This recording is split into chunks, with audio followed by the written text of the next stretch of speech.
आंख नहीं खोल पा रही थी मैं बिल्कुल भी, और उतनी देर में मेरे को स्नो ब्लाइंडनेस हो गया, तो मेरे आंखों से पानी आना शुरू हुआ। लेकिन डिकी डोलमा अकेली नहीं थी। 6 नवंबर को हमारे को लेटर आया, आपकी एवरेस्ट के लिए सिलेक्शन हो गई है। 1993 की इस ऐतिहासिक यात्रा में 16 महिलाएं एक साथ जुड़ी थी। मिस बचेंद्री पॉल वो हमारी टीम लीडर थी, डिप्टी लीडर जो रीटा गोम्बो मारवा। लेकिन उन महिलाओं में से कितनी एवरेस्ट की चोटी तक पहुंच पाई, और उस पहाड़ पर ऐसा क्या हुआ कि वापसी में डिक्की को दिखाई तक नहीं दे रहा था। पड़ी रही थी मैं उन दिनों, मतलब एवरेस्ट का कुछ भी नहीं था, स्की का मैं करती थी उस टाइम। डिक्की की दुनिया उस समय सिर्फ बर्फीली ढलानों पर स्कीइंग करने की थी। अखरोट के जो इतने इतने लेके आएंगे, उसको पानी में भिगाएंगे तो वो बेंड हो जाता था, पाइप को काट कर वो लगाएंगे उसके नीचे ताकि वो स्लाइड हो। लकड़ी के तख्तों से स्कीइंग शुरू हुई, फिर उसी पहाड़ ने उन्हें माउंटेनियरिंग की खामोश गहराइयों की तरफ मोड़ दिया, और फिर एक दिन वो चिट्ठी आई जिसने इस पूरी कहानी की दिशा को हमेशा के लिए बदल दिया। इंडियन माउंटेनियरिंग फाउंडेशन है दिल्ली में, वहाँ से लेटर आया, तो उन्होंने बोला कि ऐसे ऐसे एवरेस्ट की सिलेक्शन हो रही है, तो हमें जो है 5 लड़कियों के यहाँ से रिज्यूम भेजना है। इस चिट्ठी ने डिक्की को एवरेस्ट के दरवाजे तक तो पहुंचा ही दिया था, लेकिन असली परीक्षा अभी बाकी थी। लात मार मार के सर के ऐसे ना बार बार, सर दवाई दो दवाई दो, वहाँ कहाँ से दवाई मिलना। एक रात के लिए गए, ऐसा किसको पता कि स्नो ब्लाइंडनेस हो जा, तो दवाई कुछ नहीं थी। Welcome to the जोडकास्ट। 19 साल 35 दिन की उम्र में literally she was on the top of the world. Subscribe जरूर कीजिएगा और एंड तक जरूर देखिएगा, बिकॉज बहुत मेहनत लगती है एक छोटी से पॉडकास्ट को भी क्रिएट करने में। So let's get started.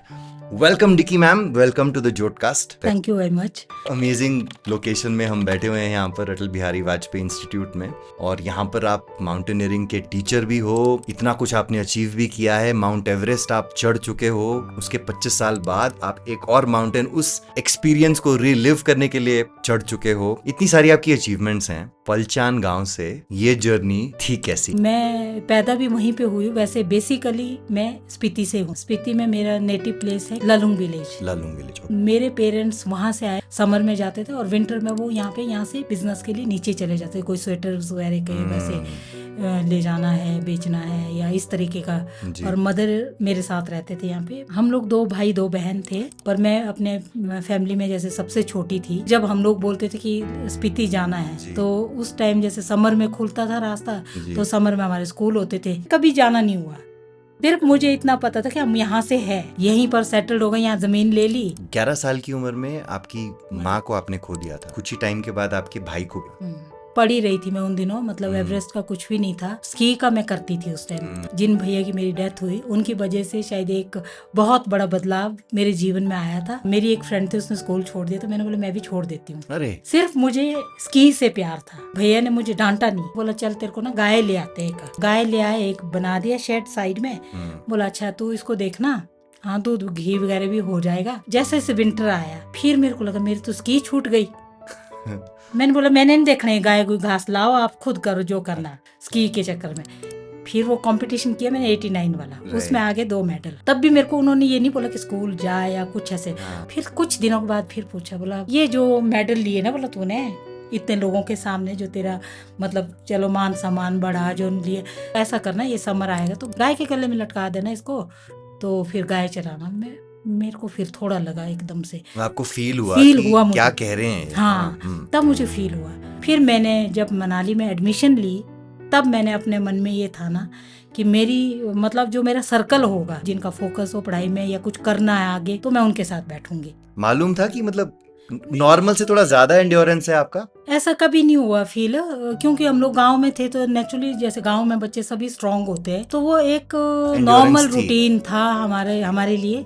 वो ऐसा नहीं था कि किसी चीज को करने के लिए हम ये चीज कर रहे हैं। ये एवरेस्ट या माउंटेन का तो कोई सपना भी नहीं था, कुछ भी नहीं। कभी आपने अपना नॉर्मल फ्यूचर अगर सोचा हो बैठ के, तो वो क्या था आपके माइंड में? ये था कि पढ़ाई करनी जरूरी है, लेकिन हो सकता है कि टीचर बनना है हाँ। कहीं। उसके साथ साथ गेम्स स्की तो करना ही है। Right. स्की के लिए बहुत ज्यादा डेडिकेशंस थी। को मैं और मेरी एक फ्रेंड थी उमा करके। आपको स्लोप में और कोई मिले ना मिले, रात के 11 बजे भी हम 2 मिलेंगे। आपने अपनी खुद स्की बनाई थी? वुडन स्की होती थी उस टाइम, जी। वो हमें तो बनानी नहीं आती। हमारे साथ जो गांव के लड़के थे उन्होंने बनाई होती थी। जैसे अखरोट के जो पेड़ होते हैं, अखरोट के जो इतने इतने लेके आएंगे, जी। उसको पानी में भिगाएंगे तो वो बेंड हो जाता था। हम्म। हल्का सा बेंड हो गया तो उसके नीचे कई वो आरी लगाते थे, उसके नीचे कई जैसे पाइप को काट कर पाइप का वो लगाएंगे उसके नीचे ताकि वो स्लाइड हो। ऊपर से जो आरा मशीन का ही एक रबड़ होता है जो घूमता है, तो उसको कट करके उसके साथ पाँव में अटैच करने के लिए। ये थे आपके पहले स्कीज? हमारी अपनी पर्सनल नहीं थी, वो भी औरों की थी। रात को इनकी स्की उठाते थे, इनके बूट पहनेंगे और फिर इनकी स्की पे हम लोग स्की Practice. करते थे रात को। तो उस तरीके से शुरू हुई है। इतना यूनिक करियर का डिस्कशन जब आपने किया कि मुझे ये करना है, तो पहला रिएक्शन फैमिली का क्या था? यहाँ इंस्टीट्यूट से सब जगह को लेटर जाते थे स्कूल में, तब पता चला हमें कि बच्चे जो है ऐसे ऐसे ले रहे हैं यहाँ। स्कूल से तो मैंने कर दिया कि हाथ खड़े कि मैंने भी जाना है, लेकिन जब घर पहुंची तो फादर नहीं माने मेरे। मैं बैठ गई ऊपर सोलंग नाला में ग्राउंड में, वहां पर रोने बैठ गई।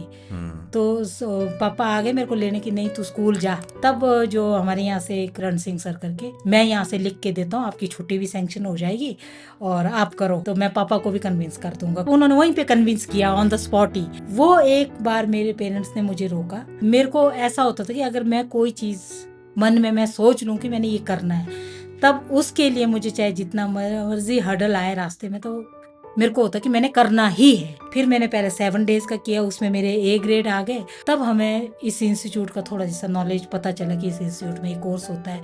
राइट। इसके बाद आप थोड़ा स्की में प्रोफेशनल होने हाँ, की तरफ जाने लगी। और आपने सालोम गोल्ड जीता 1989 में। 89 में। हाँ? हाँ। ये कहाँ पर कंपटीशन होता है? ये 89 का पहला नेशनल जो यहाँ पे ऑर्गेनाइज किया गया था सोलंग नाला में। जी। तो वहाँ पे बहुत बड़ा नेशनल ऑर्गेनाइज हुआ था। तो हमारे को मौका मिला कि जूनियर में पार्टिसिपेट करने के साथ साथ आप सीनियर के साथ भी कंपटीशन कर सकते हैं। तो कंपटीशन आपने जूनियर में किया या सीनियर में? जूनियर में भी किया और सीनियर में भी। और गोल्ड मिला? गोल्ड तो जूनियर में जूनियर मिला, में मिला। और जो सीनियर वालों का था उसमें मेरे को ब्रॉन्ज मेडल मिला। वाओ, 2 मेडल आपने एक ही साथ जीत लिए पहली बार। 2 अलग अलग रेस थे। ये वही मेडल थे जो आपके भैया कह रहे थे कि आपको गाय के गले में टांगने चाहिए? बिल्कुल ये वही मेडल थे। तो ये स्लालम रेस होती क्या है मैम? स्लालम रेस एक टेक्निकल रेस रहती है, उसमें गेट मतलब नैरो उसमें लगता है, वो टेक्निक ज्यादा उसमें रहता है, और बीच में जैसे पिन गेट, हाँ बिल्कुल शॉर्ट में रहता है वो। और GS है वो थोड़ा लॉन्ग रहता है, उसमें पिन गेट होते हैं, थोड़ा सा कंफ्यूज करने के लिए लगता है। और उस टाइम जैसे रेसिंग सूट नहीं होते थे जो हमने कपड़े पहने, हमें ये पता था कि टाइट कपड़े होने चाहिए थोड़े, तो स्वेटर ऊपर से पहन लिया या जैकेट पहन लिया। स्लालम के बाद आप आवली गए, आवली में कंपटीशन हुआ, वहाँ पे भी आपने गोल्ड जीते? वहाँ पे भी गोल्ड जीता हमने। तो ऑल ओवर टीम ही हमारी हिमाचल की फर्स्ट आई वहाँ पे। सोलंग नाला की अभी इस वक्त स्नो नहीं है यहाँ पर, मगर जब विंटर्स में वो पूरा भर जाता है, तो वहीं से ही आप कह रहे हो कि जहाँ लास्ट आपका, जहाँ आपका ये लिफ्ट ऊपर जाता है, वहीं से आप नीचे वहाँ से नीचे। सोचो कि जब ये लिफ्ट नहीं था, हम लोग रोज सुबह 5 बजे जाते थे, कोई आधा घंटा पौना घंटा तो हमारे को जाने में, ऊपर पहुँचने में लग जाता था। नीचे आने में कितना, नीचे आने में 5 मिनट। तो अब यहाँ पे आप एक स्कीइंग चैंपियन तो बन चुके थे। तो फिर ये माउंटेन क्लाइंबिंग की तरफ ध्यान कैसे गया? क्या सोच के आपने एक्सपीडिशन में पार्टिसिपेट करने का सोचा? तो बोर्ड के एग्जाम्स के बाद छुट्टियां पड़ जाती है, रिजल्ट आने में 1 महीना 2 महीने 2.5 महीने इतना लग जाता था। मतलब टाइम पास के लिए आपने सोचा कि ये कोर्स करें। कुछ लड़कों ने ऑलरेडी ये माउंटेनियरिंग का कोर्स किया था, उन्होंने बोला कि आप लोग स्कॉलरशिप क्यों नहीं भरते? बोला आप लोग स्कॉलरशिप भरो, तो स्की का कोर्स किया हुआ, आप वहीं जाओ इंस्टीट्यूट में और माउंटेनियरिंग का भर दो। उस कोर्स में मैं बेस्ट ट्रेनी रही थी। इसमें मैम क्या क्या सिखाते? 10 डेज इसमें डिवाइड किया गया, rock craft, ice craft, snow craft, 3 part रहता है इसका। और उसके बाद 4th में फिर आपका जैसे क्लाइंबिंग करना है या मतलब सर्वाइवल है, कैसे रुकना, वो सब चीजें। यही वो कोर्सेज हैं जो अब यहाँ पर भी आप कंडक्ट करवा रहे हैं। यहाँ कोर्स किया। At the same time Everest को मैं अपना बहुत स्ट्रगल नहीं मानूंगी, मैं लक मानूंगी, और ये मेरी लक था कि मुझे यहाँ तक ले आया। तो आप बेस्ट ट्रेनी बन गए फिर पर उस तब भी टाइम दिमाग में ये नहीं था कि मैं ये किस लिए कर एवरेस्ट रही का हूँ, एवरेस्ट कोई का बिल्कुल आइडिया नहीं था। कुछ नहीं। और उसी टाइम क्या हुआ, हमारे इंडियन माउंटेनियरिंग फाउंडेशन है दिल्ली में, जी।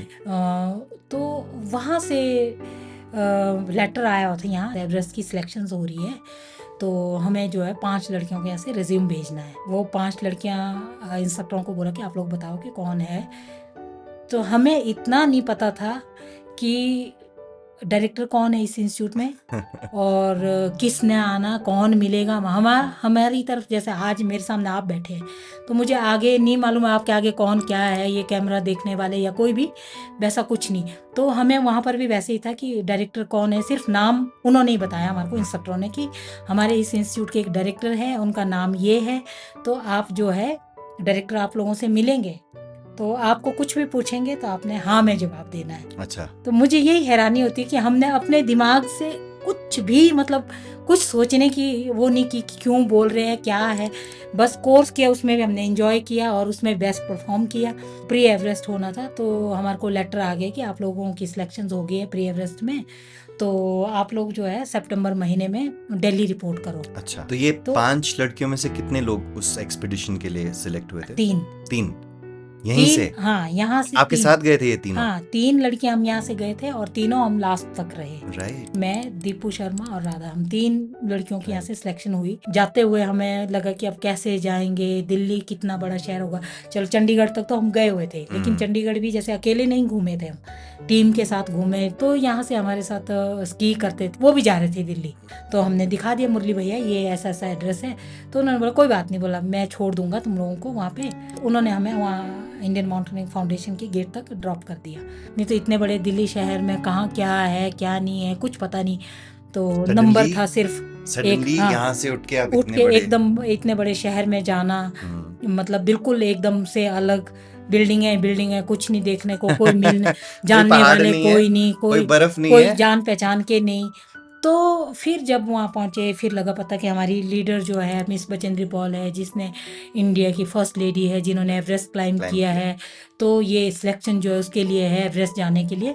आप बिना एडवांस कोर्स के यहाँ पे थे, हाँ, और फिर भी आपने क्वालिफाई किया। मेरा रिज्यूम जो गया, मेरा स्की का भी गया, तो उसमें भी हमने स्की उठा के रोज ऊपर जाना आना, वो फिजिकल फिटनेस बताता था वहाँ पे। तो आपको हेल्प हुआ ये अल्पाइन हाँ, स्की से? बिल्कुल बिल्कुल। मैं, ये होता कैसे है जिसको आप जो आप प्री कोर्स कह रहे हैं? प्री एवरेस्ट जो फर्स्ट 91 सितंबर मंथ में हुआ, इसमें एक पूरा एक्सपीडिशन ही होता है। ऑल ओवर इंडिया से 35 वुमेन्स हैं, वो सब एक जगह हम इकट्ठे हुए। तो जो लेडीज बड़ी बड़ी थी हमारे साथ, जैसे जो लीडर थी हमारी डिप्टी लीडर जो रीटा गोम्बू मारवा और मिस बचेंद्री पॉल, उसके साथ जैसे हमारे लॉजिस्टिक होते हैं, डॉक्टर होते हैं, मतलब टीम के साथ और भी बहुत सारे हैं। उनमें संतोष यादव भी फिर से प्रेप करने आई थी? हाँ, उस उनमें टाइम प्री एवरेस्ट में वो कुंगा भी भी आई थी, थी? कुंगा भुटिया भी थी, सब थे। प्री एवरेस्ट जो है ये सिर्फ एक ट्रेनिंग प्लानिंग वर्कशॉप है? हाँ, है ना? ये ऐसा नहीं है कि एक दिन का, ये भी 1 मंथ का था जी। ये और 1 ये मंथ में आपको हम इन अ वे एक क्लोज्ड एनवायरनमेंट में आपको सिखा रहे हैं। उसके बाद सब। एक्चुअली प्रैक्टिकली आपको एक हाँ, ट्रैक बाद भी में करना है उसके ट्रैक। बाद। हाँ, ये पहले हमने एक्सपीडिशन प्लानिंग का पहले पूरा लिस्ट बनता है, सामान क्या ले जाना, कितना इक्विपमेंट लगेगा वहाँ के माउंटेन के अकॉर्डिंग। तो हमारे साथ बहुत एक्सपीरियंस्ड क्लाइंबर्स थे। हमारा होता था 5 लड़कियाँ खाना बनाएंगी मेस में, 5 लड़कियां शॉपिंग करने जाएंगी, 5 लड़कियां वो पैकिंग करेंगे। बॉक्स बनते थे, इतने बड़े बड़े बॉक्स बनेंगे, वो पैक करना है वहाँ ले जाने के लिए।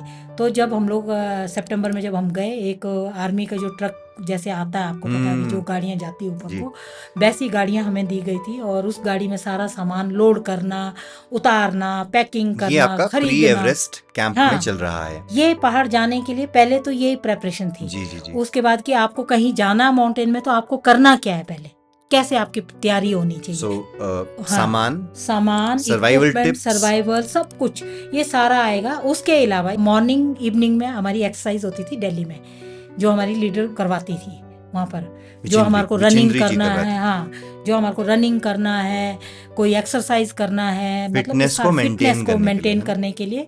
इसीलिए हमारा जो सामान था IMF में, अगर आप देखोगे 2-3 जैसे स्टेयर है नीचे जाने के लिए, उसमें हमारे को 30-30, 35-35 kg के कट्टा देते थे। ये सामान उठा के अंदर ले जाओ और इसको अलग अलग करना है। चांदनी चौक जाओ, वहाँ से सामान लाओ, इतने भीड़ भड़ाके वाले जगह में। तो मतलब सबको ये रूटीन में सबको करना पड़ता था। तो ये सब चीज़ें हमने की, फिर वो सामान पैक किया। उसके बाद हमारा मूव हुआ, वहाँ से गए हम उत्तराखंड में। उत्तराखंड में हमने एक माउंटेन था हमारा, माउंट कामेट करके, राइट। तो वो क्लाइंब करना था हमने। जितने भी थे 35 मेंबर, वो सब क्लाइंबर ही थे ऑलरेडी, जिन्होंने क्लाइंब किया हुआ था, जिन्होंने बहुत सारे किया था। जब मैं शुरू में गई तो मुझे ये भी लगा कि मेरे को तो कुछ आता नहीं है, जो वो काम बोलते थे उसको हम सबसे पहले करते थे।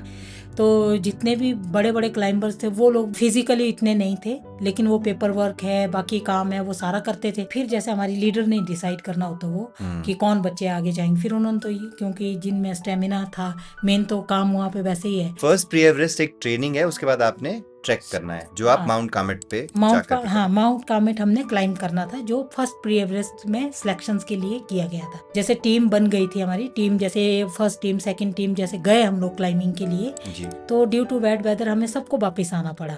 तो हमारी मैडम ने बोला कि रिस्क नहीं लेना है, माउंटेन वहीं पे नेक्स्ट टाइम फिर जा सकते हैं, कोई दिक्कत नहीं है। ये आपका मुझे हमारा किसी और ने भी कहा, पहाड़ तो वहीं रहेंगे, पहाड़ वहीं रहेंगे। वहाँ से 2 माउंटेन थे, एक माउंट कामेट एक माउंट अभिगामिन। तो हम लोगों ने वो माउंट अभिगामिन क्लाइंब किया। अच्छा, पीक एक नहीं हुआ तो दूसरा किया करा जी। हमने। फिर हम वापस आ गए 91 और 92 में 93 की प्लानिंग हो रही है। 92 नवंबर 6 नवंबर को हमारे को लेटर आया, आपकी एवरेस्ट के लिए सिलेक्शन हो गई है। 35 में से कितने लोग ये सेकंड के लिए क्वालिफाई? 16 लड़कियां फिर सिलेक्ट हुई थी। अच्छा।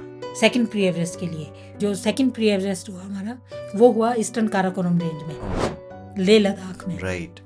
तो उसके लिए फिर हमें दोबारा लेटर आया कि आप लोगों की सेकंड प्री एवरेस्ट के लिए सिलेक्शन हो गई है, आप लोग दिल्ली आ जाओ। 35 लोग बन गए 16। हाँ। फिर दोबारा गए हम दिल्ली। फिर हमारी वैसे ही प्रेपरेशन Same जैसा पहला preparation। हुआ वैसे ही सेकंड प्री एवरेस्ट के लिए हुआ। लेह में एक हमारी पीक थी, एक्लेमेटाइजेशन पीक बोलूंगी मैं उसको, माउंट स्तोक कांगरी, जो लेह के बिल्कुल सामने दिखता है। फिर हम लोगों का मेन पीक था मोमस्तंग कांगरी। कांगरी वो उसका फीचर्स जो है काफ़ी, माउंटेन का फेस देखेंगे आप तो एवरेस्ट से मिलता जुलता था। तो हमारे जो टेक्निकल एडवाइज़र थे मिस्टर राजीव शर्मा, ये ऑलरेडी पहले भी गए हुए थे, तो इन्होंने ही सुजेस्ट किया हमारी लीडर को कि वो पीक जो है काफ़ी फीचर्स मिलता जुलता है और वहाँ इन बच्चों का पता चल जाएगा कि ये एवरेस्ट क्लाइंब कर सकती है या नहीं करेंगे, कितना करेंगे, जो भी है इनकी प्रेपरेशन वहाँ पे अच्छी हो सकती है। तो हम लोगों ने सेकंड प्री एवरेस्ट में वो माउंटेन 15 अगस्त के दिन 15 गर्ल्स और 2 टेक्निकल एडवाइज़र हम लोगों ने क्लाइंब किया वहाँ पे सेकंड प्री एवरेस्ट। फिर वापस आ गए, फिर वही वापस आए 15 अगस्त के दिन, 15 अगस्त 1992। आपके हिसाब से टाइम देना प्रेपरेशन को कितना जरूरी है?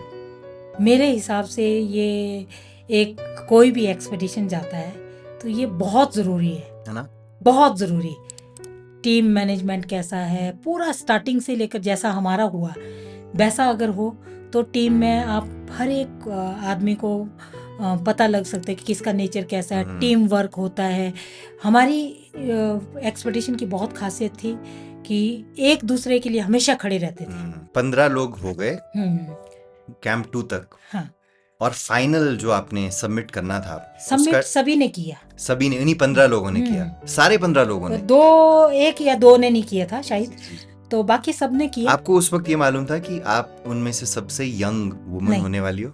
वो ये आपके माइंड में था? भी नहीं पता था, एवरेस्ट होने के बाद पता चला। एवरेस्ट एक्सपेडिशन के ड्यूरिंग में भी कुछ पता नहीं था। चिंदरी पॉल ने जब ये टीम बनाई थी तो इसको एक वीक टीम भी कहा गया था।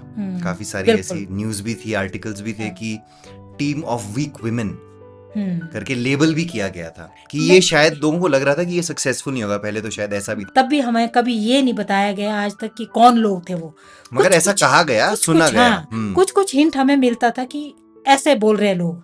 मीटिंग में जाते थे तो अरे आज वहाँ मीटिंग में फलाने ने ऐसा बोला कि ये लड़कियां कहाँ ले जा रहे हो बचेंद्री, तुम छोटी छोटी लड़कियां हैं, इनको मार दोगी, इस तरीके की। लोगों की वजह से था, यंग लोगों की वजह से। कितने एज का रेंज क्या था? मतलब एज यही था, जैसे सबसे यंगेस्ट आप थे। हाँ, मेरे से थोड़े बड़े, उससे थोड़े बड़े, मतलब 5 महीना 7 महीना 10 महीना 1 साल 2 साल 3 साल के गैप में ही थे सारे। इसीलिए कहते थे कि मेरे को लगता कि शायद उनको ये लगता था, और ये नहीं मालूम था कि उनको ये एज ग्रेट और डिटर्मिनेशन मालूम नहीं था उनको। वो उनको नहीं था। और हम लोग जब करते, हमें इतना ज़्यादा बताते भी नहीं थे, जो थोड़ा बहुत बताते थे तो हमें मतलब मन से लगता था कि जिन्होंने ये बोला है तो उनको हम बताएंगे।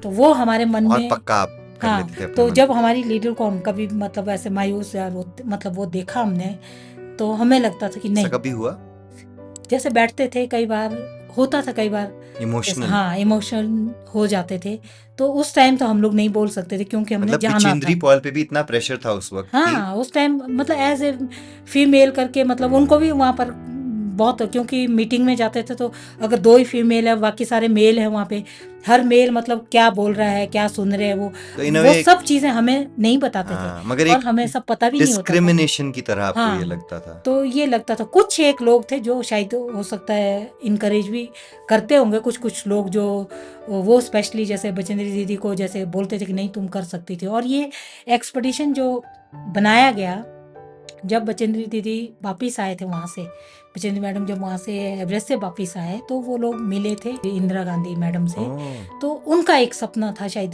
कि जहाँ तक मैंने ये सुना है कि आयरन लेडी उन्होंने ऑफ इंडिया ने हाँ कंसीव किया था कि बचेंद्री ऑल आप विमेन। गए हो, तो मैं ये चाहती हूँ कि आप जो एक विमेंस टीम लीड करके मतलब एवरेस्ट के लिए। इसने आपके माइंडसेट को चेंज किया या और दृढ़ बनाया? दिमाग में वही था कि करना ही करना है। तो फिर हमारा एवरेस्ट का ऐसा था कि बहुत बार हमें मूवी दिखाया जाता था, बचेंद्री दीदी जैसे एवलांच में आ गए थे, उनकी मूवी दिखाई गई, औरों की मूवी दिखाई गई, इतनी हवा तेज़ होती है, ये वहाँ पर विंड इतना रहता है, ये वहाँ का बेस कैंप है, ये वहाँ आइस फॉल है, ये मैप है, यहाँ से जाना है, ये मैंने बोला ये मत दिखाओ ना, हमने जब जाना वहाँ प्रैक्टिकल तो हम वहीं देखेंगे। तो मतलब इतना वो। और जैसे हम लोग तैयारी जो कर रहे थे हम एवरेस्ट का, हम लोग 6 नवंबर को घर से निकले 92 में, और नवंबर दिसंबर 2 महीने वहाँ पे हमने ये परचेज परचेज करना, सामान पैकिंग करना, खरीदना, खाना बनाना, ये सब वही रूटीन जो हमने फर्स्ट प्री एवरेस्ट में किया वो पूरा 2 महीने तक ये रहा। कभी ऐसा होता था कि बारिश होती थी, हमें लगता था कि आज बारिश है, आज तो हम बच जाएंगे, नहीं करेंगे हम एक्सरसाइज। और हमारी लीडर ने आना, तो ऐसे जो स्टेयर देख रहे हैं आप, उसी में बोलते थे कि यहीं से रनिंग करो, आप ऊपर जाओ नीचे आओ, ऊपर जाओ, एक लाइन ऊपर चलो, वहां से नीचे चलो। एंड्योरेंस बिल्ड कर रहे थे। हाँ, और 18 जनवरी को सब लड़कियां जितने दिल्ली से यहाँ आ गए, यहाँ हमारे को होटल बुक किया था उन्होंने, होटल में रहते थे। तो कर्नल प्रेमचंद सर वो हमें ट्रेनिंग देती थे, वो हमें क्लाइंबिंग बोट के साथ यहाँ से नैरकुंड तक भगाते थे। इतना कभी बर्फ़ होता था तो कभी यहाँ से हमटा ले जाना, और जितनी हमारी हाइट है उतना तो बर्फ़ पड़ता था, और रक्सक पीठ में, और बोलते थे कि चलो आप एक एक करके रूट ओपन करो बारी बारी से, 10 कदम या 5 कदम एक लड़की चलेगी, फिर रुक जाओ, फिर दूसरी लड़की जाएगी, फिर तीसरी जाएगी, ऐसे करके कभी हमटा है, कभी ओल्ड मनाली की तरफ है, कभी मतलब इस तरीके के हमारे 8-10 दिन। प्रैक्टिकल एक्सपीरियंस आपको देते थे? हाँ, यहाँ पर ट्रेनिंग हुई उनके अंडर हमारी। जी। फिर उसके बाद हमारे को तो बोला ना कि आप लोग यहाँ गए हैं तो आप लोग तो अपने घर वालों से यहीं से मिल के आ जाओ, तो हमारे को तो नहीं भेजा दोबारा वापस। तो मेरे फादर थे उस टाइम रिवालसर में, तो हम लोग वहाँ चले गए, तो वहाँ से मिल के फिर हम दिल्ली चले गए। फिर हम लोग तो अब जो यहाँ से हम 3 लड़कियाँ थी, हमें तो दोबारा नहीं भेजा, बाकी लड़कियों को फिर घर भेज दिया, एक बार अपने अपने घर वालों से मिल के आओ, तुम लोग एवरेस्ट जा रहे हो, कोई मतलब ऐसा माउंटेन नहीं है, हो सकता तुम आए वापस, हो सकता ना आए। ये था आपका फाइनल क्लाइम का तैयारी? फाइनल जनवरी में? बस मैं जनवरी, हम लोग यहाँ से 18-20 जनवरी को हम लोग निकल गए थे, तो उसके बाद हम यहाँ नहीं आए। कटराई में पढ़ रहे थे हम लोग दोनों, मैं और राधा दोनों ही हम कटराई में थे। हम छुट्टी लेने गए तो बोला आप लोगों को छुट्टी नहीं मिलेगी। तो हमारे साथ एक मैं उनको बोलूँगी गॉडफादर भी है, मिस्टर रूप सिंह ठाकुर करके, तो उन्होंने मुझे हमारे को जैसे दोनों को बोला कि चलो हम प्रिंसिपल से मिलते हैं, यहीं पे बाज़ार में उनका घर था, मैं चलूँगा आप लोगों के साथ सुबह। तो वहाँ भी गए, उन्होंने कन्विंस करने काफ़ी कोशिश की, लेकिन वो नहीं माने। अच्छा। प्रिंसिपल उन्होंने बोला मुझे कोई बात नहीं, बोला आप लोग ऐसा सोचो कि जब तुम स्कूल छोड़ सकते हैं, ऐसा सोचो कि हम 1 साल फेल हो गए हैं, कोई दिक्कत नहीं है। इन्होंने हमें फिर इनकरेज किया। तो आपने पढ़ाई छोड़ दी? छोड़ी नहीं। उस साल के लिए? उस साल के लिए हम स्कूल में मतलब हमने दे दिया, हम चले गए, मतलब आप चाहे तो छोड़ो, आपने प्रिंसिपल सोचो साहब को कहा हम ये जा लो रहे हमारी हैं, आप एप्लीकेशन, हाँ हम जा रहे हैं, हम जा रहे हैं, आप चाहे भाई तुम्हें जो accept करना है कर करो, लो। हाँ। मत करो, जो करना है। मतलब उस तरीके से हमने एप्लीकेशन डाल के, मतलब उन्होंने एक्सेप्ट नहीं किया था हमारा। फिर से वो पढ़ाई को थोड़ा साइड पे रखा और फिर बोला कि हाँ, पहले मुझे माउंट एवरेस्ट हाँ, क्लाइम करना है। ये रूप सिंह सर जो थे, हम प्री एवरेस्ट थे, वहाँ भी इनकी चिट्ठियाँ आती थी हमें कि बेटा आपने ऐसा करना वैसा, बहुत ज़्यादा जो हमारे यहाँ से इंस्ट्रक्टर थे उनकी लेटर्स आते थे जिनके अंडर हमने कोर्स किया। राइट। सो 18 जनवरी को फिर फाइनली आप हाँ, यहाँ हम से तो बाय चले बाय गए। करके निकल हाँ, गए हम भैया बाय बाय स्कूल कर तुम देख लो। मई 10 पे जाकर के कहीं माउंट एवरेस्ट क्लाइंब किया, तो ये इसके बीच में क्या क्या होता है? के लड़कियां अपने अपने घर चले गई, फिर वो लोग वापस आए। तब हमारा जो पूरा जो सामान था 2 ट्रक मेरे ख्याल से भर भर के, हमारी जो टीम के जो लॉजिस्टिक इंचार्ज थे वो लोग उस गाड़ी में ट्रक के साथ गए बाय रोड दिल्ली से काठमांडू। फिर हम जितने मेंबर थे वो बाई एयर गए। फिर वहाँ काठमांडू में भी 8-10 दिन रुके, तो हमारी गाड़ी भी वहाँ से पहुँच चुकी। अभी ले जाते हैं खच्चर घोड़े या उनके ऊपर ना सामान ले जाने के लिए, वहाँ काठमांडू से फिर वो उसके ऊपर जाना था। तो हमारा 8-10 दिन हम काठमांडू रहे, वहाँ पे होली सेलिब्रेट हमने काठमांडू में किया। उसके बाद फिर हमारा ट्रैक शुरू हुआ 17 डेज का, वाह, जो बेस कैंप एवरेस्ट, तक। हाँ बेस कैंप तक। उसमें भी जो हमारे लॉजिस्टिक वाले थे वो आगे आगे आगे सामान लेके चले गए। काठमांडू से जब ये शुरू होता है ट्रैक, हाँ, तो ये जिस एरिया से शुरू होता है वो तो स्नो कवर्ड नहीं होता? नहीं, काठमांडू से एक दिन हम बाय बस गए जी। वो जीड़ी जगह नाम आती, हाँ, जीड़ी। हाँ, तो वहां से हमारा ट्रैक शुरू हो जाता है। ये बर्फ वाला एरिया कोई नहीं है।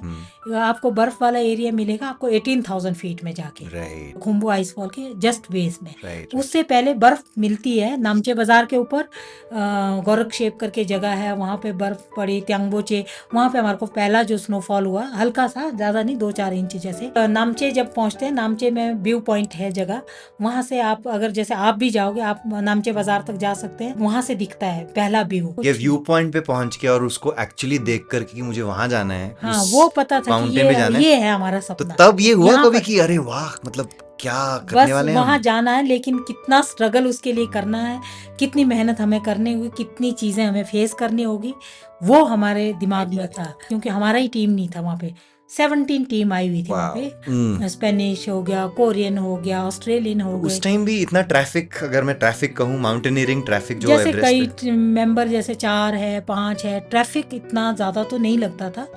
मतलब अलग अलग डेट्स रहती थी क्लाइंबिंग की, तो ट्रैफिक का तो नहीं रहा। आजकल आज की डेट में मैं लंबी जब लाइन देखता हूँ लगती है। तो हाँ, हम बिल्कुल। ये देखते हैं कि लोग सिर्फ फोटो खिंचाने के लिए उस जगह पे वो पहुंचने लंबी, की हाँ कोशिश बिल्कुल। करते हैं। और उस जगह में जो लंबी लाइन की वजह से डेथ भी बहुत हो रही है, जी, क्योंकि जी, जी, ठंड, आप खड़े रहोगे एक जगह तो बॉडी ठंडी हो जाएगी, और उस वजह से आपको किसी को जैसे फ्रॉस्ट वाइट भी हो रहा है। आपको कभी किसी को ये लगा बेस कैंप पे पहुंचकर या उस जगह व्यू पॉइंट पर पहुंचकर कि अब मुझे पीछे हटना है?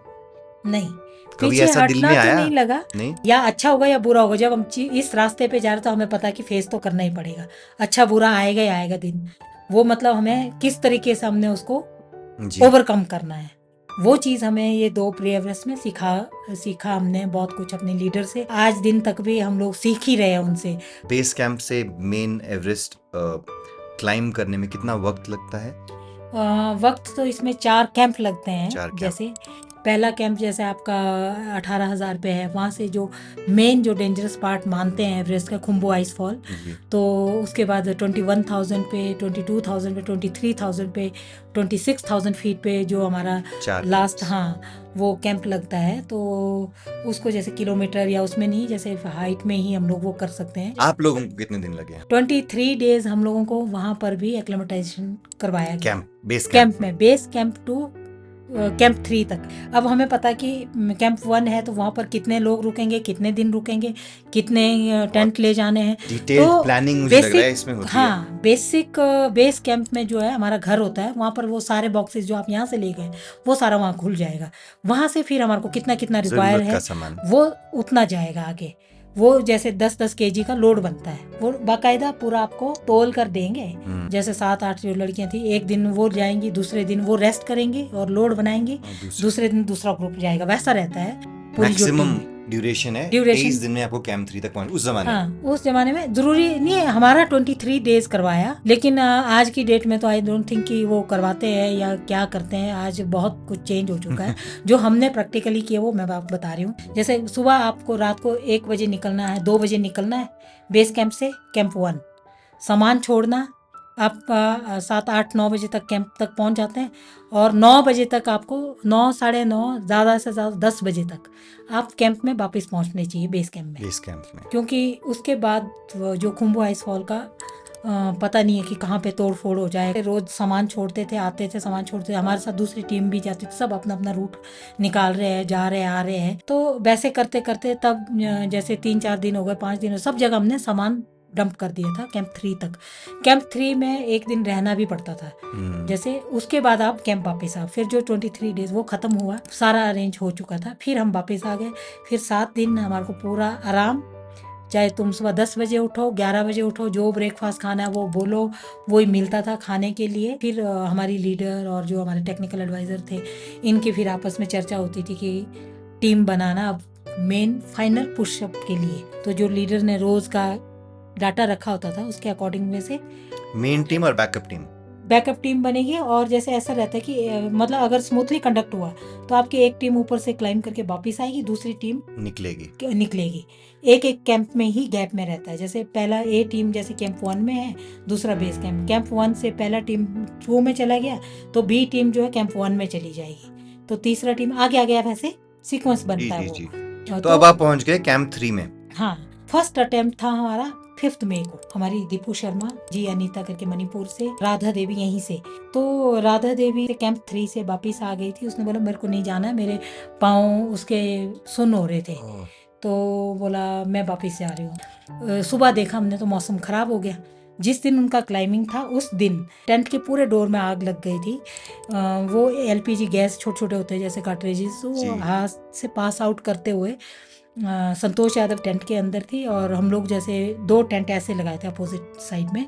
तो मिस्टर बलदेव कंवर वो एक टेंट में वो थे, हम लोग जैसे एक दूसरे पास कर रहे थे कि फिर उसने बोला सर ये जल नहीं रहा है, ये देखो ऐसे करके। तो ऐसे का एकदम से जला और टेंट की डोर में, और संतोष अंदर थी। तो बलदेव सर ने वो किक करके उसको बाहर ऐसे फेंका नीचे। उसके बाद जैसे हमने बर्फ़ जो थोड़ा सॉफ्ट था तो उससे वो बंद करके संतोष यादव को बलदेव सर ने हाथ से निकाला बाहर। फिर उसने बल्कि बोला थैंक यू सर, मतलब आपने मुझे सेकंड लाइफ दी करके। ना हमने लीडर को बुलाया, ना हमने डिप्टी लीडर को, क्योंकि हमारी की टीम क्लाइंबिंग में थी। लीडर डिप्टी लीडर पहले टेंशन में थे, मौसम इतना ख़राब था तो नहीं बताया था। उतना को वहाँ पर कोई ब्रिटिश टीम थी, उन्होंने मैसेज कन्वे कर दिया था।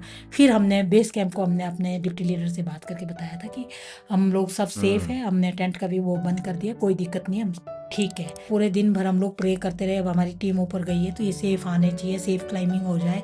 और नीचे से कैंप 2 में हमारी लीडर थी, वो वॉकी टॉकी सेट में लगातार कनेक्ट में थे। हम लोग ये वेट करते कब वहाँ से न्यूज़ आए कि हमने क्लाइंब कर दिया। रात के 10 बजे तक वो लोग चलते रहे। सुबह से बर्फ इतनी पड़ गई, इतने बर्फ में उनको वापिस आना पड़ा 100 फीट शॉट से। सबमिट नहीं हुआ। मगर वो 100 फीट ही शायद सबसे मुश्किल है, वो लास्ट का वो है थोड़ा स्ट्रेच मुश्किल। और वहाँ से वो लोग वापिस आ गए जो पहली टीम थी। मौसम खराब होने की वजह से पूरा बहुत एग्जॉस्ट हो गए थे। फिर हमारी लीडर ने बोला कि अब आप लोगों को सबको नीचे आना होगा। पूरे हम लोग भी नीचे वापिस आ गए, पहली टीम भी दूसरी टीम भी। फिर वहाँ पर दोबारा डिसाइड हुआ कि अब कौन जाएगा। तो हमारे साथ मिस्टर बलदेव कंवर थे, तो इन्होंने बोला कि अब हम सेकंड अटेम्प्ट हम लोग करेंगे, बी टीम। हाँ, बी टीम वाले हम सेकंड अटेम्प्ट करेंगे, देखते हैं हमारा अगर सक्सेस हुआ तो उन्होंने अपने हिसाब से डेट बोला कि हम इतने तारीख को निकलेंगे, इतने तारीख को हम मतलब सबमिट करेंगे। So, आप ये कह रहे हैं कि ये कैंप 4 से माउंट एवरेस्ट सबमिट करने तक ट्रैक एक दिन में जाकर लोग वापस आते हैं। कैंप 4 में सबमिट करना, ये बहुत करीब है, मतलब 26,000 पे है। आपको 29,000 तक जाना और फिर वापस आना है। हमारा डिसीजन हुआ कि हम लोग अब मूव करेंगे। उस वक्त लोग क्या चीजें ले जाते हैं? उस दिन हमारा कुछ नहीं होता है, आपके पास स्लीपिंग बैग, अपना पर्सनल क्लोथिंग जैसे सॉक्स है, गरम कपड़े हैं, क्योंकि वही कैरी करना है। हाँ, तो वही कैरी करना हमने, अपना गरम कपड़े। ऊपर कैंप 4 पहुंचे तो कोई मतलब 1-2 बजे के टाइम तो हमारी वॉकी टॉकी सेट से बात होती है। हम ये बोलते दीदी अभी तो नहीं लग रहा है, जैसे ऑक्सीजन लगाने की ज़रूरत है, पर उन्होंने बोला कि आप लगा लो, रात को दिक्कत होगी क्योंकि आप लोगों ने रात को स्टार्ट करना है तो यूज टू हो जाएंगे तब तक। What about food? उस वक्त जैसे यही है कि ड्राई फ्रूट्स वगैरह, चॉकलेट्स वगैरह ले जाते हैं, बट हमारा थोड़ा सा मैं ये कहूँगी कि अलग था। हमारे को नीचे से काले चने जैसे हम बॉईल करके, आप जैसे चना व्रत के लिए जैसे बनाते हैं ना हम लोग, चने भटूरे, प्रसाद में जो बनता है चने, उस तरीके का चने हमारे को इतना सारा, और साथ में चपाती नीचे से भेजा होता हमारे को बनाकर, तो हम लोग वो कैरी कर रहे थे ऊपर को। अच्छा। तो हमने वहाँ पर कैंप 4 में 4 बजे हमने वो चने और ब्लैक टी और चपाती वो खाया। और हमारे साथ साथ जो हमारे फर्स्ट प्री एवरेस्ट में दार्जिलिंग के एक इंस्ट्रक्टर थे लोकसंग सर, ऑस्ट्रेलियन टीम, तो उनके साथ थे वो मेंबर। तो सेम डे में उनकी भी क्लाइंबिंग थी, तो वो भी आया हमारे साथ, उन्होंने भी हमारे साथ वहाँ खाया और बोला चलो, बोला अब कल सुबह इतने बजे निकलेंगे, ये प्रोग्राम करके वो अपने टेंट में चले गए। और उसके बाद 4 बजे हम लोग मास्क लगाकर रेस्ट करा और रात को हम लोग कोई 12-1 बजे के करीब हम लोगों ने स्टार्ट किया। सुबह फिर पता नहीं चलता, मास्क में है, अपने अपने स्पीड में चले हुए हैं, कौन जा रहा है कैसे कैसे चले हुए, हेलमेट लगा हुआ है, वो लाइट लगी हुई है, तो अपने अपने स्पीड में चले हुए सारे। मतलब कुछ कुछ डिस्टेंस में दिख रहे हैं लेकिन टाइम बहुत लगता, 10 कदम भी वहाँ के लिए बहुत ज़्यादा है, बहुत ज़्यादा। अगर आपका इतना भी ये एक्स्ट्रा है तो इसका भी वेट है वहाँ पे, इतना भी हैवी लगता था, इतना मतलब मुश्किल। 11:30 पौने 12 बजे मैं पहुंची समिट पे। 11:30 बजे सुबह में। हाँ, मैं तो जैसे मौसम देखा मैंने साफ, मैं तो एकदम से एक्साइट, मतलब ऐसा हुआ मेरे को कि ऐसा व्यू तो मतलब माउंटेन के ऊपर से ही दिखता है वो व्यू।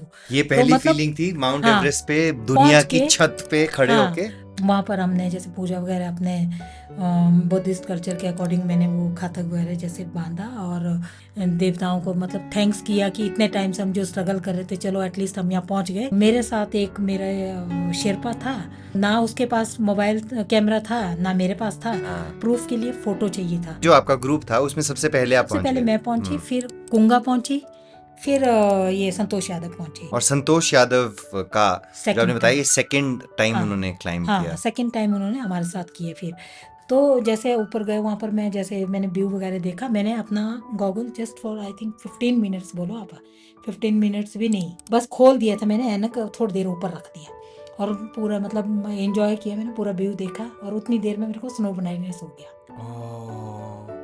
स्नो ब्लाइंडनेस हुआ तो मेरे आंखों से पानी आना शुरू हुआ। जितनी देर में वो सारे मेंबर पहुंचे, एक फोटो होगा मेरे ख्याल से बिना गॉगल ऊपर रख के, उसके बाद फिर मैंने खोला ही नहीं, आप ऐनक लगा के घबरा गए कि ये ब्लाइंड क्या, हाँ, आप अंधे ना हो जाएं।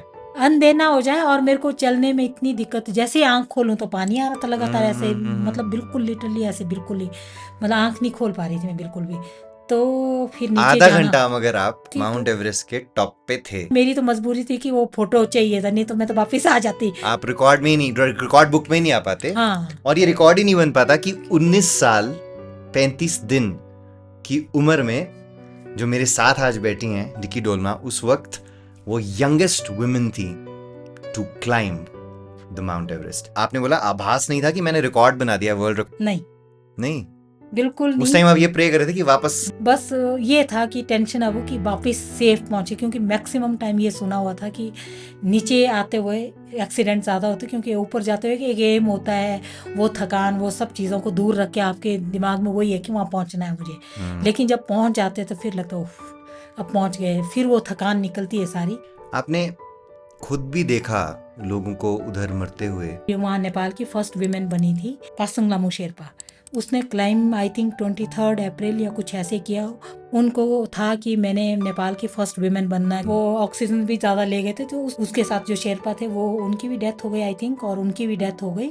और जो डेड बॉडीज़ है वो 10 मई को, जिस दिन मैंने क्लाइम किया उस दिन उसकी डेड बॉडीज़ को भी नीचे लेके आए। वो उसकी डेड बॉडीज़ को हम लोग बिल्कुल पास से देख पाए, और जैसे ऑन द वे, जैसे जाते हुए, हाँ, जब आप चढ़ रहे थे, और जब हम वापिस आए तो उसका मतलब बॉडीज को नीचे लेके आ रहे थे साथ साथ में। हमारे साथ जो दार्जिलिंग वाले इंस्ट्रक्टर थे जो लोकसंग सर, तो मेरे को उन्होंने कांग्रेट्स किया, कांग्रेचुलेशन दी कि पहुंच गई, खुशियाँ आप नीचे जाके ही मनाएंगे। मैंने बोला हाँ सर ठीक है, thank you very much sir, आप भी पहुंच गए। मैंने बोला बस ये रह गया है 10 कदम ही, तो हम नीचे सेलिब्रेट करेंगे।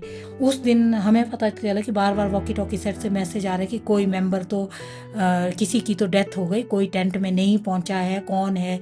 फिर बाद में फाइंड आउट करते करते पता चला कि ये सर जो है ये नहीं पहुंचे थे, मिसिंग हो गए या मिसिंग हो गए, ये पहुंचे ही नहीं। वहाँ से क्लाइंब करके वापिस आए अपर साउथ कोल। मुझे लगता है कि वहाँ अपर साउथ कोल थोड़ा ऊपर सा एक टेंट और लगता है। फिर हमें भी नहीं पता चला कि वो वहाँ रुके नहीं रुके, वो वहाँ से गिरे होंगे, उनके पूरे बॉडी में क्रैम्पॉन्स के यहाँ पूरे में निशान था। फिर उनकी डेड बॉडीज़ भी नीचे लेके आए। तो हम लोग पूरी रात जैसे क्लाइंबिंग के बाद का, जैसे हमारे बुद्धिस्ट कल्चर के अकॉर्डिंग जैसे बॉडी लाना नीचे, फिर उनका पूजा पाठ वगैरह जो था वहाँ कहाँ पे उनका वो करना है, वो पूजा पाठ वगैरह सारा करके रात भर हम लोग बॉडी के पास बैठे। पहले दिन वो हमारे साथ खाने बैठे, दूसरे दिन सुबह क्लाइंबिंग की विशेष दी, ऊपर बात की, और शाम को वापसी में हम खो बैठे थे उनको। Salute to all the people जो अटेम्प्ट करते हैं माउंट एवरेस्ट, और कितने लोग जो अटेम्प्ट करते हुए अपनी जान भी लूज कर देते हैं। मतलब आते हुए मेन वो था, और वो स्नो ब्लाइंडनेस का प्रॉब्लम शुरू हो गया क्योंकि आपने हाँ। अपने गॉगल्स हटा दिए, तो जो सन की रेज रिफ्लेक्ट कर रही हैं हाँ जी, वो इतनी स्ट्रांग होती हैं। उसकी वजह से स्नो ब्लाइंडनेस हो जाता है, तो आप नहीं नीचे को जितनी जल्दी डिसेंड करेंगे तो उतना ज़्यादा बेटर रहता है। उससे मुझे ये लगा कि जैसे एक ब्लाइंड जो फीलिंग थी, मुझे लगा कि अगर ब्लाइंड एक इंसान करता है तो उसके कैसे उसके साथ एक आदमी होना चाहिए। मगर आपने ये कहा कि बिल्कुल क्लियर मौसम था, आधा घंटा आपने वहां स्पेंड किया, याद जब आता है आपको इस वर्ल्ड की छत पे बैठना, क्या फीलिंग आती है? बस सबसे पहले तो ये सोचती हूँ मैं कि भगवान ने सही इतना कुछ होने के बाद भी ठीक ठाक पहुँचा दिया घर, और आज मैं आप लोगों के सामने अपना इंटरव्यू देने बैठी हूँ ऊपर वाले की कृपा से। अदरवाइज मुझे जो लगा था, जो पहले दिन तो चलो मैं वहाँ से तो आस्ते आस्ते जो रोप लगा था तो हल्का हल्का देख के मतलब कैंप तक पहुँच गई 26,000 फीट तक। वहाँ से जब नीचे आना था दूसरे दिन 11 मई को, इतनी तेज़ विंड, 11 बजे तक हम लोग टेंट से बाहर कोई भी निकल नहीं पाए। तो हमारी नीचे लीडर को भी चिंता हो गई कि ये टीम वापस नहीं आई, ना वॉकी टॉकी सेट में बात हो पा रही है, तो वो वरीड हो गए। तो फिर नीचे से रेस्क्यू टीम भेज दी थी उन्होंने ऊपर को। वैसे भी हमारा एक कल्चर होता है कि जब वो कोई भी क्लाइंबर्स ऊपर से आ रहा है तो हम जाएं, उनको रिसीव करें, उनको वो फीलिंग आए कि हम करके आए हैं। मैं और कुंगा दोनों रात भर हम बलदेव सर के साथ एक ही टेंट में सो रहे थे। मैंने लात मार मार के सर के ऐसे ना बार बार, सर दवाई दो दवाई दो, वहाँ कहाँ से दवाई मिलना, एक रात के लिए गए, ऐसा किसको पता कि स्नो ब्लाइंडनेस हो रहा था, तो दवाई कुछ नहीं थी। पूरी रात ना उनको सोने दिया, और जो मेरे साथ कुंगा थी वो तंग करे, सर मेरे को ना पाँव में ठंडा हो रहा है, मेरे पाँव गर्म नहीं हो रहे हैं, मेरे को फ्रॉस्ट वाइट हो गया। मतलब हम दोनों बीच बीच में ना मतलब उनको तंग कर रहे थे बहुत ज़्यादा। और जब मैं आई तो ऊपर कैंप 4 से कैंप 2 तक भी मेरे साथ जो हमारे मिस्टर बलदेव कंवर थे, कई जगह जैसे मैं बोलती सर मेरे को यहीं छोड़ दो, मैं नहीं जा पाऊंगी नीचे, कैसे जाना भाई, मेरे को दिख ही नहीं रहा है। वो बोलते हैं कि नहीं नहीं कैराबिनर वो रोप पकड़ के चल, मैं तेरा वो चेंज करूंगा अगले रोप के लिए। जैसे जो साथ में मेंबर थे तो एक दूसरे की हेल्प के साथ हम लोग फिर वहाँ पर पहुँचे उसके साथ साथ, क्योंकि अदरवाइज जैसे अपने अपने स्पीड से जा सकते हैं। हमने जो क्लाइंब किया, हम जब वापस आए कैंप 4 से, फिर मैं वापस आई, मैं कैंप 2 में 2 दिन उसी ऐनक के साथ वैसे ही जैसे गॉगल लगाकर अंधेरे टेंट में मेरे को रखा गया। 2 दिन तो बिल्कुल टेंट से बाहर जैसे जाना है तो एक आदमी साथ चाहिए वॉशरूम के लिए। अंदर होंगी तो खाना पहले वो देंगे, तब मेरे को फील करके तब मुझे खाना होता था, जैसे साथ में रहते थे हमेशा। अब मेरे प्रॉब्लम था तो मेरे लिए रुकना पड़ा किसी को, तो वो एक मेरे लिए बहुत बड़ी बात थी कि जिन्होंने मतलब हमारी जान बचाई, हमारे साथ साथ चले। थैंक यू भी बोल दीजिए आप उनको। उनका जैसे मैं थैंक यू करना चाहूँगी पूरी टीम का भी, और मिस्टर स्पेशली बलदेव सर का जिन्होंने मुझे वहाँ से नीचे तक लाया। और उसके बाद जब नीचे पहुँचे, फिर बेस कैंप से जब मेरी आइज़ ठीक हुई तब मैं नीचे आई, क्योंकि टीम वाइंड अप जो है पूरा तभी होगा इकट्ठे ही। 15 लोगों के ग्रुप में हम लोग सिर्फ 3-4 थे। 3 लोग तीन जैसे संतोष यादव अलग टेंट में थी। बचिंद्री मैम फिर से नहीं गई ऊपर। हाँ, बचिंद्री जी थे तो कैंप 2 में थे, वो वहीं से मैनेज कर रहे थे। और जो हमारी लीडर डिप्टी लीडर थी वो बेस कैंप में थी। हमारे साथ जो टेक्निकल एडवाइजर थे मिस्टर बलदेव बचिंद्री पॉल उसके बाद लोगों को ले जाती हैं, मगर खुद नहीं सबमिट करती हैं, बार-बार खुद नहीं किया, वो रिकॉर्ड्स के पीछे नहीं है ना, उनका रिकॉर्ड नहीं। वो उनको अगर आप पूछेंगे वो यही जवाब देंगे कि जितनी बार इन लड़कियों ने किया उतनी बार मैंने कर दिया। और उस ग्रुप का क्या हुआ जो आपसे पहले गया था? दूसरी टीम हमारी 16 मई को फिर क्लाइंब करनी थी। हाँ, फिर उसके लिए मैम को दोबारा से हमारी लीडर डिप्टी लीडर इन सबको मिलकर फिर से वो टीम को प्लान कराना था कि कौन कौन जाएंगे। अब फिर जैसे हमारे यहाँ से दीपू शर्मा वो दोबारा गई, पहले अटेम्प्ट में 100 से वापस आई थी, फिर उतने दिन में उसको ब्रेक हुआ नीचे, उसके बाद वो दोबारा गई। और राधा देवी जैसे कैंप 3 से पहली बार वापस आ गई थी, उसको दोबारा चांस दिया, फिर वो दोबारा गई। तो इसलिए हम लोगों का तीनों का हुआ, जैसे फर्स्ट में मैंने किया और इन दोनों का 16 मई को हुआ था फिर अटेम्प्ट। 15 लोगों में से जो आपके साथ प्रेप कर रहे थे, कितने लोग माउंट एवरेस्ट सबमिट करे? हम लोगों ने 7 लड़कियों ने किया क्लाइंब और 2 उत्तराखंड से थी, सुमन कुटियाल और सविता मरतोलिया करके। ये चारों ने 16 मई को क्लाइंब किया था। राइट। और दीपू का जैसे 100 फीट शॉट से वापस आई, फिर दोबारा अटेम्प्ट गई, वो भी एक रिकॉर्ड बना था। और संतोष यादव का बना था रिकॉर्ड सेकंड टाइम, और मेरा यंगेस्ट का बना था। मगर आपको मालूम नहीं था? बाकी एक्सपेडिशंस और एवरेस्ट हमारे लिए वो एक जैसे ही था तब तक। रोज ऐसे मजाक करते थे, बलदेव सर बोलते हैं अब तो बोला नीचे इंटरव्यू होगा, पेपर कटिंग हो। मैंने बोला सर कुछ नहीं होता है, वो तो मैंने बोला पहले भी हुआ है, वो तो मैं दिल्ली जाके होता है, यहाँ कुछ नहीं होने वाला, अब दिल्ली तक आराम से शांति से चलो। वो फीलिंग जैसे एकदम उस टाइम आया हमारे को काठमांडू पहुंच के कि अब लगता है कि हमने कुछ किया। आज फलाने मंत्री से मिलना, आज फलानी जगह जाना है, कहीं चाय है, कहीं डिनर है। वहाँ से बाई एयर दिल्ली आए, दिल्ली में भी फिर एयरपोर्ट में मतलब वेलकम वगैरह सारा, मतलब पूरे जितने भी माउंटेनियर फेडरे वो है वो सारे वहाँ पर वेलकम करके 1 महीने तक रहा कम से कम वहाँ। तो मई जून में हम घर पहुँचे। ये कब पता चला कि आपने ये रिकॉर्ड बना दिया? ये तो जब हम लोग जैसे बेस कैंप थे, बेस कैंप में हमारी लीडर ने तब बताया कि ऐसे ऐसे करके काठमांडू जब पहुंचे तो उनका ही इंटरव्यू हुआ मैडम का पहले ना, जैसे कि तब उन्होंने बताया कि हमारे इतने इतने ये रिकॉर्ड बने हैं, हमने इतने इतने गार्बेज लाया, ये सब कुछ हमने, और टीम की हेल्प की। तो तब उस टाइम जब बोला तो तब पता चला कि तो आपके मन में youngest क्या है। फीलिंग थी?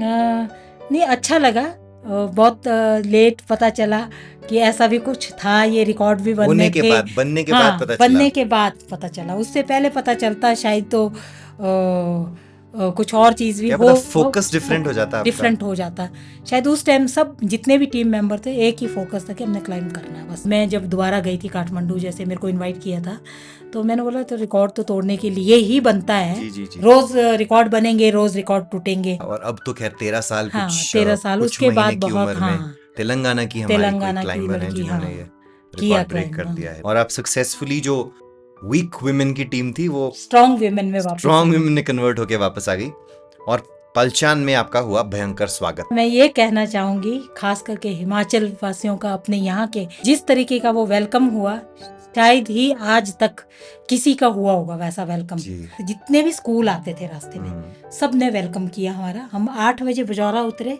वहाँ से जगह जगह वेलकम करते करते करते करते हम यहाँ पहुँचे रात के 8 बजे। देखो हम लोग ना पॉलिटिशियंस है, ना हम किसी को कुछ दे सकते थे, ना हम किसी को मतलब वो कर सकते। हाँ, इतना ज़रूर है कि एक अवेयरनेस उसके बाद ज़रूर आया हो यहाँ। पहले 2 एनरोलमेंट होते थे मनाली इंस्टीट्यूट में, आपके इंस्टीट्यूट में, और वो 15 हो गए उसी साल जिस साल आप वापस आए। बिल्कुल, है ना? आपने काफी इंस्पायर किया है यहाँ की विमेन को। आज के दिन में हमें ये खुशी होती है कि हमारे इंस्टीट्यूट में जगह नहीं होती है, पेरेंट्स आ के बच्चों को कोर्स करवाना बोलते हैं, ब्रिलियंट। आप कोर्स करवाओ दैट्स द इम्पैक्ट लड़कियों को, जो आपने लड़कों को। क्रिएट किया है मैम। थोड़ा सा मैं अपने जोडकास्ट में जनरली कुछ गेम्स भी इंक्लूड करता हूँ, तो मैंने आपके लिए भी मैंने कुछ गेम्स बनाई हैं जो थोड़ा माउंटेन स्टाइल में ही हैं। तो थोड़ा उस तरफ चलते हैं, एक जोडकास्ट गेम की तरफ चलते हैं। तो पहली मेरी एक गेम है स्कीइंग वर्सेस क्लाइंबिंग। इनमें से आपको एक चूज करना है, एक स्टेटमेंट दूंगा मैं, आपको एक पहाड़ से नीचे जाना है दुनिया को बचाने के लिए। डिपेंड करता है कि किस तरीके का माउंटेन है। अगर तो जहाँ मेरे को फास्ट पहुँचना है और मतलब स्की से मैं डाउन कर सकती हूँ ऐसी जगह है तो मैं स्की करके जाऊँगी। कई जगह ऐसा है कि रोप लगाना पड़े या उस तरीके से जाना है तो हो सकता मुझे रोप से भी कई जगह क्लाइंबिंग का भी करना पड़े। अगर आपको स्लालोम रेस आज जीतने का मौका, वो स्टेज पे खड़े होने का मौका मिले, आपके माइंड में क्या चल रहा होगा? नहीं, फोकस ये रहता है कि उस टाइम सिर्फ और सिर्फ गेट, कहाँ गेट है, कहाँ हमें टर्न करना, कहाँ हमें स्लो होना है, कहाँ पर लोग गिर रहे हैं, तो उसी चीज पर फोकस रहेगा। जब आप होते हो 8000 मीटर की ऊंचाई पे, तो गर्म रहने का सबसे बढ़िया तरीका, टिप, हैक क्या देना चाहती हैं आप दुनिया को? हैक, जितना आप मोमेंट में रहोगे। माउंटेनियरिंग का एक वो है कि कुछ लोग होते हैं जैसे काम नहीं करना चाहते हैं, वो लोग फिर आगे सक्सेस नहीं। जो ईमानदारी से काम करता है, माउंटेन उनको खुद चूज करता है। जितना हो सके आप एक्टिव रहेंगे, जितना आप अपने शरीर को कष्ट देंगे तो उतना आपको माउंटेन भी एक्सेप्ट करेगा। और जितने मूवमेंट में रहेंगे, जैसे आप देख रहे होंगे वहाँ पर जो हालात है, वहाँ पर हिलने की जगह नहीं है, कहाँ पर वो मूवमेंट करेंगे। इवन आप कहीं स्पोर्ट में खड़े भी है तब भी आप मतलब पाँव से मूवमेंट करते रहो, हाथ से मूवमेंट करते रहो, हाथ मलते रहो, कुछ ना कुछ करते रहेंगे तो आपका बॉडी वार्म रहेगा। अगर आप कहीं स्टक है, आप वहाँ बहुत थक गए हैं, आप सोच रहे मैंने सोना था और ऐसी जगह में नींद भी बहुत अच्छी आती है, और ये मौत भी बहुत अच्छी होती है, बहुत प्यारी मौत होती है जिसमें कोई कष्ट नहीं होता है। मुझे नहीं मालूम कि मैं इस स्टेटमेंट से तो एग्री करूंगा, हाँ। मगर हाँ मैं समझ पा रहा हूँ कि एक सुंदर जगह पे वो करते हुए वो सोचो आपकी, जो आप आप थक चुके हैं, अब आपको लग रहा है कि मैंने बैठना है, आपकी आंखें बंद हो रही है, तो माउंटेन में तो उस चीज़ को अवॉइड करना पड़ता है, नहीं तो वहीं पर आप उसी नींद में ही सीधे ही चले दैट्स द जाएंगे। डेंजर, हाँ, है ना। बहुत डेंजर, और बहुत गर्म ज़्यादा। रहने के लिए आप कह रहे हैं मूव करते रहिए अपने मूव आप को, करते रहिए। अब आजकल तो देखो कई वो वार्मर्स भी आ गए। वार्मर्स वगैरह आते हैं, वो यूज़ करते हैं। हमारे टाइम तो ऐसा कुछ नहीं होता था। जो आपकी जर्नी रही है, आपने सिर्फ यही नहीं किया बल्कि आपने स्कीइंग की जूनियर टीम को भी कोच किया है, इंडिपेंडेंटली भी आप कई लोगों को कोच करते हो। और हमारे से यहाँ स्पेशल बच्चों को भी कोर्स करवाया गया है। Brilliant. हाँ, तो 13-14 बच्चों का पैरा ओलंपिक में वो बच्चे भी मेडल लेके आए हैं। तो इस तरीके के मतलब इंस्टीट्यूट का भी एक इन चीजों में हाँ, अब आप इनिशिएटिव ज्यादा ले रहे इन्वॉल्व हैं। हैं, है हाँ। ना। एक फैमिली जो ऐसे स्पोर्ट्स पर्सन के आसपास होती है, उनकी सपोर्ट की रिक्वायरमेंट कितनी रहती है? सपोर्ट चाहिए बच्चों को लुक आफ्टर करने के जी लिए। जी जी तो मेरी मदर इन लॉ जैसे पॉलिटिक्स में थे, जी। तो वो उसमें बिजी होते थे, तो मेरे हस्बैंड ने 3-4 साल दिया बेटी को देखने के लिए। मतलब बच्चे छोटे होने के कारण हम लोग जैसे लगातार जाते हैं फील्ड में, जब जब हमारे को जाना है। बहुत लंबे टाइम तक हम उसमें साथ साथ नहीं कर पाए। राउंड द ईयर्स बिजी रहता है ये शेड्यूल यहाँ पे। विशाल कश्यप, ये भी आपको ये स्पोर्ट्स और स्कीइंग के दौरान ही मिले? कैसे हुई आपकी मुलाकात? वो 97-98 के बाद। 97 हाँ, तो ये क्या उस मतलब टाइम मिले हम ना। लव मैरिज था या हाँ, ये? हाँ, लव मैरिज। तो मतलब काफी चीजें आप लीक से हटके कर रही थी आप एज अ हाँ। वुमन। पहले आपने स्कीइंग और एडवेंचर स्पोर्ट्स के बारे में सोचा, पढ़ाई छोड़ने का सोचा। एक दूसरे को जब हमने पसंद किया, जी जी। उसके 1-2 ईयर्स में ही हमारी शादी हो गई थी फिर। Right right. अंशुमन और अनुष्का आपके दो बच्चे हाँ, हैं? दोनों बच्चे वो हैं। लोग मेरी इंटरेस्टेड हैं? बेटी ने कोर्स किया हुआ स्की का, बेटे ने भी, दोनों ने स्की का तो दोनों ने किया हुआ है। माउंटेनियरिंग का बेटी को सिर्फ ट्रैक का शौक है अपने पापा की तरह, और उसको शौक है मेरी तरह माउंटेनियरिंग करना। अब मुझे बोलता है कि आपके साथ तो मैं जाऊंगा नहीं, आप तो बहुत स्लो चलते हो। जब 50 साल सेलिब्रेट करें आप अपने माउंट एवरेस्ट क्लाइंब के, तो आप कहाँ जाना चाहती हैं? जब ये एवरेस्ट क्लाइंब किया, मेरी इच्छा थी कि मैंने एक बार इधर ले जाना है बच्चों को, एवरेस्ट बेस कैंप। लेकिन अनफॉर्चुनेटली शायद मेरा ये माइंड अब चेंज हो चुका है। इस बार जब मैं एवरेस्ट बेस कैंप गई, रास्ते में इतने रेस्टोरेंट, इतना सब कुछ है, कमर्शियल हो गया है पूरा, बहुत कमर्शियल। आपको बेस कैंप तक मैं ये बता रही हूँ कि आप मतलब चाउमीन बोलेंगे चाउमीन मिलेगा, कॉफ़ी बोलेंगे कॉफ़ी मिलेगा, पूरे गद्दे इतने मोटे मोटे सोने को मिलेंगे। हम सोए ऐसे उबड़ खाबड़ पूरे रास्ते में भी, जो अपने स्लीपिंग बैग कैलमेट में। और जब हम बेस कैंप पहुंचे तो वहां पर पहले तो कैंप साइट ठीक किया, तब भी पूरे महीने में इसीलिए पत्थर। कहते हैं कि आजकल इतना सारा मलबा हमें एवरेस्ट से ढो ढो कर लाना पड़ता है।